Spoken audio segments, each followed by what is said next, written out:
අනාගත පරපුර විනාශ කරමින් සීග්‍රයෙන් පැතිර ගිය මත්ස්‍යාවරම සම්පූර්ණයෙන්ම නතර කිරීමට රජය පියවර ගැනීම පැසසිය යුතු බව ජනතාව පවසනවා.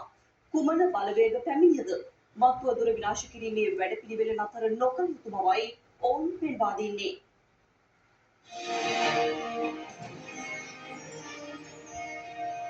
දැනටමත් ගත්තොත් එහෙම මහා පරිමාණයෙන් ඒවා ගෙන්නන අය ඒ වගේම ඊ පෙරේදත් මම දැක්කා ජනමාධ්‍යයේ පාවෙමින් තිබූ කිලෝ 53ක් විතර අයිස්මත් ද්‍රව්‍ය අල්ලලා තිනවා නාවික හමුදාවෙන්. ඒ වගේ වැඩසටහන් මේ කාලය තුල ඉතා ශීඝ්‍රයෙන් කරගෙන යනවා. ඒක ඇත්තටම හොඳ වැඩසටහනක්. මම හිතන්නේ තව අවුරුද්දක් වගේ යනකොට මේක අපිට ලංකාවෙම තුරන් කිරීමට හැකි වෙයි කියන බලාපොරොත්තුව විශ්වාසයේ ජනතාව විදියට අපිට තියෙනවා. ඉතින් ඒක ඒ සඳහා ජනාධිපතිතුමා ගත්ත මේ ක්‍රියාමාර්ගය ඇත්තටම ඉතාමත් වැදගත් කාලෝචිත ක්‍රියාවක්. ඒක ඉදිරියටත් ක්‍රියාත්මක වෙන්න අපි මහජනතාවගේ සහයෝගයත් අපි උපරිම ලබා දෙන ඒ වගේම රජයේ සෑම ආයතනයක්ම මේ සඳහා ක්‍රියාත්මක වෙලා මේ තුරන් කිරීම සඳහා ඉතාම ක්‍රියාශීලීව වැඩ කරයි කියන විශ්වාසය මහජනතාව වශයෙන් අපිට තියෙනවා.